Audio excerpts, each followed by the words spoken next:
Olá, meu nome é Juliana Tomás, sou endocrinologista e hoje o tema da cesta metabólica vai ser tecnologias em diabetes, sistema de monitorização contínua.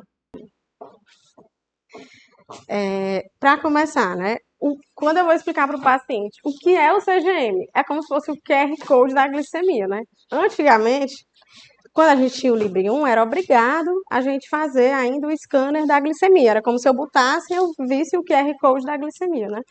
Hoje, com sensores mais modernos, a gente não precisa obrigatoriamente fazer aquele scanner para sair o valor da glicemia, né? Então, a monitorização contínua de glicose, ela pode ser tanto em tempo real, ao vivo, ou intermitente, quando eu vou fazendo os scanners. O sensor, ele fica no subcutâneo e geralmente ele compartilha os dados com um aplicativo que vai diretamente para a nuvem. E isso vai ajudar em quê? O próprio paciente a aprender a ter o autogerenciamento do seu diabetes. E isso vai gerar alguns insights sobre o comportamento dele, como influencia nos padrões de glicemia. Essa resposta ela é individual, né? Então, duas pessoas podem ter o mesmo peso, a mesma idade, o mesmo tipo de diabetes, as influências do mundo externo vão ser diferentes em cada pessoa. Além disso, de benefício, a gente vê a questão do monitoramento em si, que ajuda em questão de ajustes de terapia, metas mais seguras, e a questão da segurança, né? A própria prevenção de eventos que podem gerar complicações, né? E o nosso intuito é usar a tecnologia a nosso favor, a favor da educação. Não adianta nada eu dar uma Ferrari para alguém que não sabe dirigir. A pessoa vai entrar, bater uma foto, achar lindo e pronto. A gente tem que instruir o paciente a como usar isso ao seu favor. E aí fica a questão, né? A gente vê que tem muitos estudos mostrando qualidade de vida, mas existe também o diabetes de estresse, que é o estresse emocional de ter o diabetes e do gerenciamento de estar lidando com decisões a todo momento. Então, o sensor, ele tem que agregar pontos positivos, né? A gente tentar evitar essas fadigas de estar com essa contínua preocupação de gerenciar os dados. Aí, antes de eu entrar propriamente no tema, né, eu queria que a gente tivesse um momento de calçar o sapato do outro, né? Viver com diabetes é um equilíbrio de decisões a cada instante. Então, assim, que horas eu vou comer, a ordem do que eu vou comer, se tem mais carboidrato, qual é o tipo de carboidrato, se está combinado com proteína, se eu estou no meu período menstrual, se eu estou tomando algum corticoide, o tempo que eu aplico a insulina, se foi logo antes da refeição ou 15 minutos antes da refeição. Então, assim, são decisões que exigem uma carga emocional, além de uma certa maturidade, de gerenciar vários fatores. E a tecnologia está ao nosso favor, nesse sentido, para nos ajudar nessa missão. Então, apesar do CGM, o CGM não exclui 100% as pontas de dedo, né? Ele vem para praticamente substituir, mas em algumas situações a gente ainda tem que fazer a glicemia capilar, né? Que situações? Enquanto eu aguardo a iniciação do sensor, se eu tenho níveis muito altos ou muito baixos, que vão exigir que eu tome uma conduta, é indicado que a gente faça a glicemia capilar para ter a confirmação. Quando eu tenho alguma interrupção na transmissão do CGM, ou quando é necessário alguma calibração, por exemplo, nas bombas da Medtronic, quando a gente vai botar o sensor, ele exige uma única calibração para iniciar, ou quando eu tenho uma glicemia que está mudando rapidamente, ou alguma discrepância de valor, o leitor está dando 50, mas eu não estou sentindo nada. Será que isso é uma hipoglicemia verdadeira? Então, a recomendação na discrepância é sempre confirmar com o valor da glicemia capilar. E aí, a glicemia capilar e o CGM é uma luta muito injusta. Não tem como a gente comparar, mesmo que o paciente traga aquela monitorização completa de 6 vezes, são 6 fotos no dia que nunca vão ser iguais a um filme de 24 horas que o CGM faz. Então, mesmo a pessoa dormindo, o CGM está gerando dados, ou se a pessoa está dirigindo, ou dando uma aula. Então, assim, não tem como a gente comparar a superioridade do CGM em relação ao controle glicêmico. E aí, outra métrica que a gente usa muito no tratamento é a hemoglobina glicada, né? O CGM, ele trouxe novas métricas de tratamento, que é o famoso time in range, o tempo no alvo. A hemoglobina glicada, ela pode ser exatamente igual em pessoas diferentes que possuem padrões totalmente diferentes. Ela tanto possui fatores que vão interferir, por exemplo, uma anemia, a hemoglobina glicada não vai mostrar os desvios, então, entre aqueles padrões que a gente faz de monitorização, a gente pode ter um padrão de glicemia completamente diferente. E a variabilidade glicêmica, que a gente também consegue analisar pelo parâmetro do CGM, é um fator que predispõe a mais complicações. Então, o que a gente pode dizer é que o time range é como se fosse a nova hemoglobina glicada. A hemoglobina glicada ela é uma média de 3 meses. O time range ele é o dia a dia, são as horas do dia que você conseguiu permanecer com a glicemia controlada. E pelos guidelines, né, o que é indicado? Pessoas com DM tipo 1 e 2, o intervalo no alvo recomendado é o 70. Então, eu sempre tento compartilhar com o paciente, olha, aqui é como se fosse o seu boletim, a sua nota tem que estar acima de 7, de 70. E se for um idoso com mais risco para diabetes, aí a gente já é mais tolerante, o intervalo no alvo pode ser acima de 50. Aqui tem laser, tem Luiz, para apontar? Tem não, tá não. Vamos lá. Aí, eu adicionei um slide aqui para comentar sobre a gestação, né?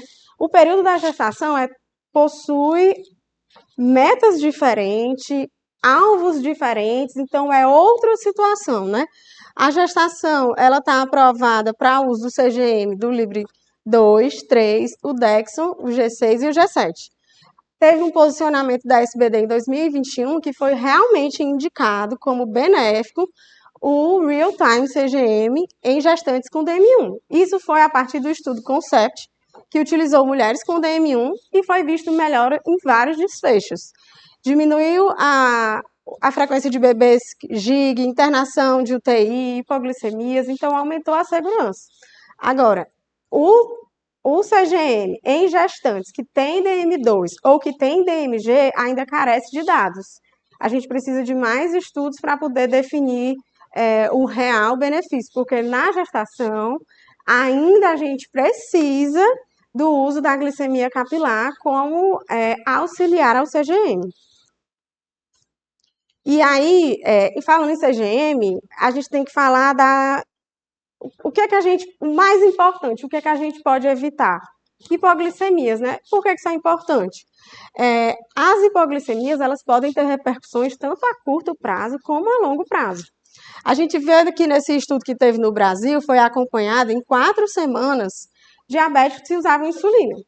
E a taxa de hipoglicemia em DM1 e DM2 ainda era muito alta, hipoglicemia grave, de 25% e 13%. Então, isso pode dar aumento de mortalidade, acidentes, crise, convulsão e até declínio cognitivo. A gente vê pessoas que têm fobia de hipoglicemia, porque é uma sensação de quase morte, e por conta disso o controle glicêmico fica sempre mais para alto, porque a pessoa tem fobia de ter uma hipoglicemia. E qual a importância do tempo do alvo no controle glicêmico, né? O que é que representa estar 17 horas por dia dentro da meta de glicemia, né? Cada aumento de 5% no tempo da meta, isso vai trazer benefícios tanto para DM1 como DM2, e o aumento de 10% do time range é como se diminuísse a glicada em mais ou menos 1 ponto, 0,8. Então, cada 10% é como se fosse 1 ponto de glicada. É muita coisa. E aí, o que é que a gente vê aqui? O DCCT e o DEVOLT são estudos muito antigos. Eles usaram glicemia capilar. Foi feita uma análise posteriormente, onde eles fizeram o time range modificado. Eles pegaram as glicemias capilares e colocaram em parâmetros para ver o que é que estava dentro da meta, o que estava na meta, o que estava acima da meta, e foi separado dessa forma o que teria associado a complicações. Então, o DCCT mostrou que a cada 10% a menos do time range, isso aumentava 64% o risco de retinopatia e 40% de albuminúria. E no estudo DEVOLT, que foi com diabetes, de todos os tipos, a gente viu que tinha uma diminuição de 6% de todos os eventos cardiovasculares de mês e uma diminuição de 10% de hipoglicemia grave. Ter o tempo na meta significa o quê? Proteção contra eventos cardiovasculares em 30%, 40% menos de complicação microvascular e 46% de hipoglicemia grave. Então, ter o tempo na meta não é só um número, é uma proteção para complicações do diabetes. Eu vou falar agora sobre alguns sensores, que é o que a gente mais usa aqui na prática. E no Brasil, o que a gente tem mais mão acaba sendo o Libre, né? Então, o Libre, ele foi lançado no Brasil, o Freestyle Libre 1, né? Ele foi lançado na Europa em 2014, em 2016 no Brasil. É um sensor que não precisa de calibração. E nesse grande estudo Replace foi visto que a glicemia do sensor era superior à capilar, porque diminuiu o tempo de hipoglicemia e de hipoglicemia grave. Esse é o leitorzinho do Libre 1. Ele também serve como leitor para escanear, como fita de glicosímetro e para ver fita de cetonas, para verificação de cetonemia. Como é que o Libre funciona? Né? Ele é essa moedinha que tem uns 3 centímetros, que fica inserido na parte posterior do braço. O filamento ele tem 0,4 milímetros de espessura e fica inserido a 5 milímetros abaixo da pele. Para a gente entender, a glicemia do CGM ela é a glicemia intersticial. Ela fica entre as células. É como se ela estivesse sempre atrasada em relação à glicemia do sangue, a capilar. Então, a gente vê que, por exemplo, na alimentação, quando está comendo, sobe primeiro a capilar e depois a intersticial. Quando a gente faz o exercício, a insulina, a tendência é descer primeiro a capilar e depois a intersticial.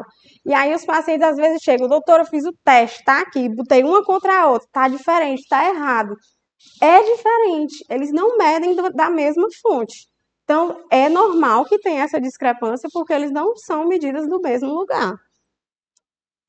E o CGM, em relação ao controle glicêmico, foi visto uma melhora significativa após o uso de pelo menos 3 a 6 meses, em usuários que usavam insulina basal bolus, quase 1% de glicada, só a insulina basal 1,1 e usuários mesmo sem insulina. DM2, que não usa insulina só por usar o Libre, baixou cerca de 1 ponto na glicada. Isso é uma eficácia semelhante a algumas drogas que a gente tem. O inibidor de DPP-4, o inibidor de SGLT2, eles vão baixar ali mais ou menos 1 ponto na glicada. Então, só por usar é uma forma de tratamento. E o Libre 2, que é a novidade, né? Chegou no Brasil ano passado. Ele tem um margem, que é o nível de acurácia em relação a verificar a glicemia intersticial, de 8,1% em crianças e 8,2% em adultos. As leituras de glicemia elas são enviadas em tempo real, automaticamente. A novidade que ele tem em relação ao Libre 1 é ter a opção de colocar alarmes. Ele dura 1 dia a mais, ele dura 15 dias, e ele foi aprovado para pessoas com, sem diabetes, acima de 2 anos e gestantes. O sensor ele vai mandar as informações para o aplicativo, do aplicativo de forma automática vai para o consultório virtual, que é o LibreView, que a gente acessa pelo computador, e você tem a opção de compartilhar o dado com alguns cuidadores, com pais, cuidadores de pessoas, para compartilhar as informações, por exemplo, de um alarme de hipoglicemia. A pessoa pode estar dormindo e eu receber um alarme, e aí eu consigo avisar, né? E aí tem muita gente que tem dúvida disso, como é que eu faço para cadastrar um paciente na minha plataforma? O paciente pega o celular dele, coloca em aplicativos conectados, vai no LibreView, que é o consultório, e ele vai pedir qual é a identificação do consultório. Cada pessoa tem o seu perfil, né? Aí você bota lá o nome do seu médico, nutricionista, e você consegue compartilhar os dados.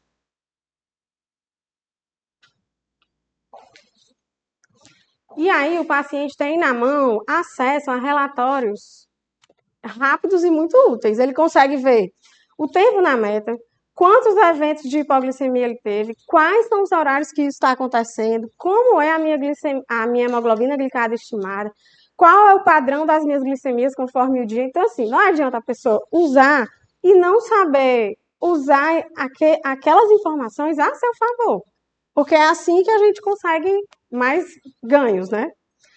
E aí, qual a diferença do Freestyle Libre 1 para o 2? Primeiro, a duração, que o Libre 2 dura um dia mais. Ele é aprovado para maiores de 2 anos. O MARD dele é 1% melhor, que é 8,2. As leituras dele acontecem via Bluetooth, ou seja, elas são automáticas, elas não precisam mais de fazer o escaneamento. Ele tem alarmes opcionais e o custo dele é um pouco mais caro. 329 e o Libre 296. E aí, tem diferença de usar o Libre 1 e o Libre 2?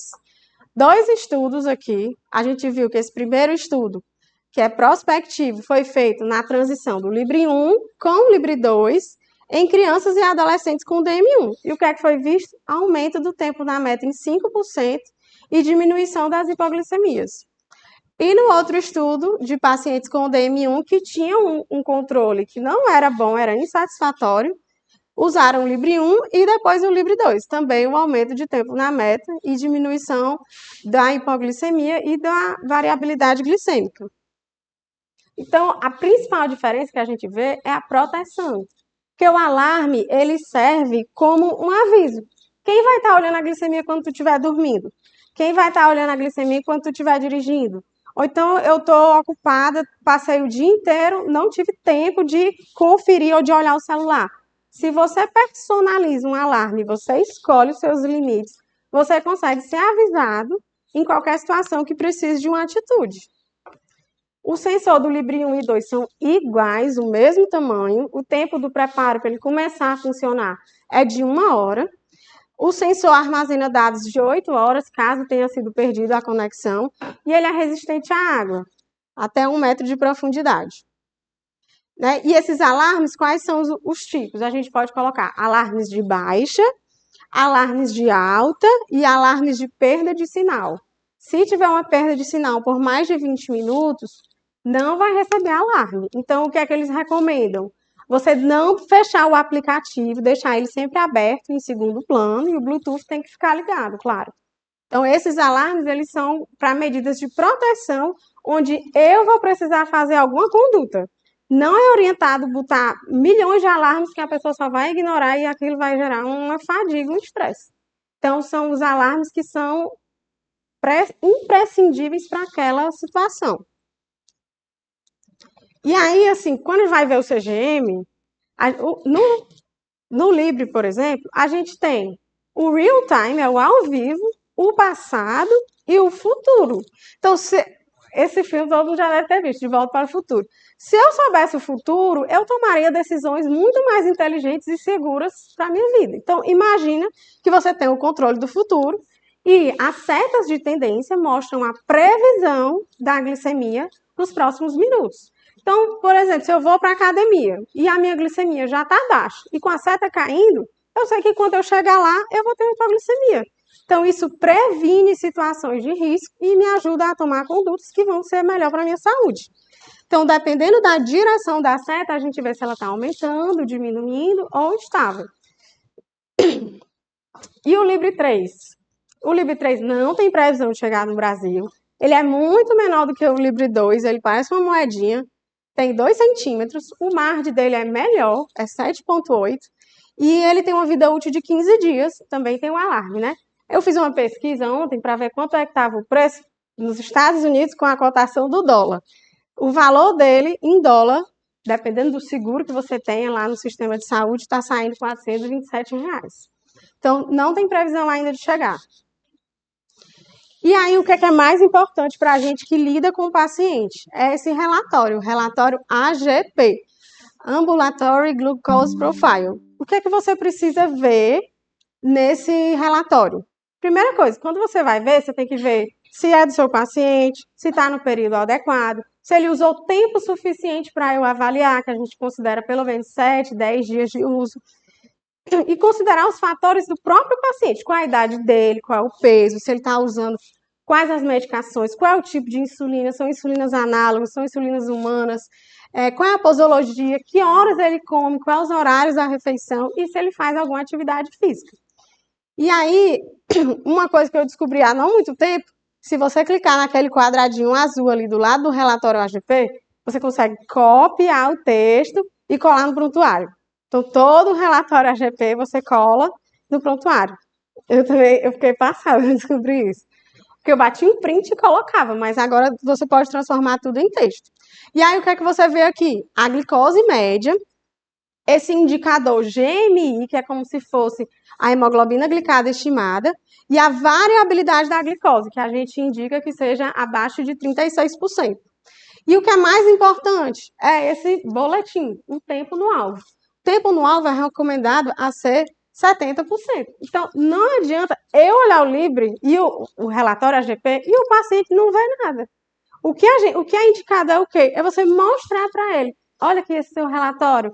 Olha esse boletim. Esse verdinho aqui tem que estar acima de 70%. E a gente conversar com ele para ele poder identificar nele mesmo os padrões, o que é que pode ser mudado. O que é que a gente tem que olhar primeiro? Os padrões de hipoglicemia. Então, nesse gráfico, ele mostra o percentil das glicemias mais frequentes. A gente consegue ver os horários que as hipoglicemias acontecem e depois tem um gráfico só de hipoglicemias, onde a gente consegue ver elas separadamente por horários. E aí você vai fazer o quê depois? Olhar o dia a dia. O que é que está acontecendo? Quais são os horários? Os valores. Isso aqui é um paciente meu, de madrugada, está baixo. A gente sabe que quando a gente dorme por cima do Libre, isso pode causar uma vasoconstricção e dar uma hipoglicemia relativa. É uma leitura falsa que não representa uma hipoglicemia real. Se a pessoa está assintomática, a recomendação é fazer a glicemia capilar para confirmar. E o que é mais legal que eu incentivo meus pacientes é colocar anotações. Aqui é o Big Brother da glicemia. Então, eu consigo ver se ele fez exercício, quantas unidades ele aplicou, quantos gramas de carboidrato ele comeu, que ele consegue colocar uma maçã, uma insulina, colocar o que ele fez em cada horário, o gráfico fica todo com legendas. E aí, depois, a gente vai olhar os padrões de hiperglicemia. Tem algum motivo? Está atrasando o horário da insulina? Comeu alguma coisa fora da tua rotina nesse horário? Esqueceu de aplicar a insulina? E aí a gente vai tentar atuar para deixar a curva mais flat. Outra coisa que a gente pode olhar, se eu tenho um relatório AGP prévio, eu posso comparar os dois relatórios e ver. Esse padrão de comportamento aqui estava funcionando, o que é que não está funcionando agora? O importante é sempre reforçar o que está positivo. Então, o que a gente mostrar para ele, a gente tentar achar pontos positivos e ver o que é que podemos melhorar para o próximo. E a gente traçar um plano de ação junto com o paciente, focado em prevenir hipoglicemias. E esse artigo que ele bota esse passo a passo que eu tirei, ele fala até isso. Imprima um AGP, documente, escreva notas e entregue o paciente, para ele ver quais são realmente nossos planos e metas para a próxima consulta. Passando para os próximos sensores. O Dexcom não está disponível aqui no Brasil, tá? Ele é um sensor real-time que manda leituras a cada 5 minutos. Ele também não exige o escaneamento. Ele deve ser trocado a cada 10 dias. Não exige calibrações. Também tem alarmes. Mostra setas de tendência e tem aplicativos que vão compartilhar com cuidadores e com a equipe de saúde. E aí a gente tem duas versões. O Dexcom G6, ele é aprovado para maiores de 2 anos, ele tem um margem de 9%. O tempo que ele demorar a iniciar é 2 horas. E ele tem uma coisa a mais que parece um pouco com a bomba da Medtronic. Ele tem um alarme preditivo de baixa. Ele avisa 20 minutos antes de atingir 55 miligramas na glicemia. Então, não é só o alarme que você escolhe, ele avisa antes. Tem uma resistência à água e o valor mensal dele, pelo dólar nos Estados Unidos, está dando de 1.500 a 1.900 por mês. Os locais de aplicação dele é diferente. O Libre, ele só pode ser na parte posterior do braço. Esse aqui, em crianças, pode ser usado em abdômenes ou flancos e em maiores de idade pode ser tanto no braço como no abdômen. E o Dexcom G7, que é o mais novo, ele tem um margem de 8,2 para adultos, é aprovado a partir dos 2 anos. Ele é bem menor, 60% menor do que o outro. Tem um tempo de aquecimento mais rápido de 30 minutos. Tem o mesmo alerta de preditivo de baixa e o valor mensal dele acaba sendo até mais barato, de 500 a 1.100. Os locais de aplicação dele para crianças pode ser usado nos flancos e para acima de 2 anos, adultos, a gente usa no braço ou na barriga. E por que esse sensor ele é diferente? Ele é interligado com alguns sistemas de infusão. Então, esse sensor que não está disponível no Brasil e essas bombas também não, a bomba da Bionics, da Tandem, a Omnipod, eles são interligáveis, conectados com o sensor e aí a gente pode operacionalizar os dois softwares ao mesmo tempo. E o novo sensor que chegou no Brasil, que tá todo mundo falando, que pelo menos eu estou vendo no Instagram, né? É o Sibionics.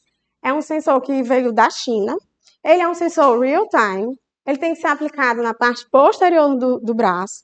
Compartilha dados também com a equipe de saúde e cuidadores via Bluetooth.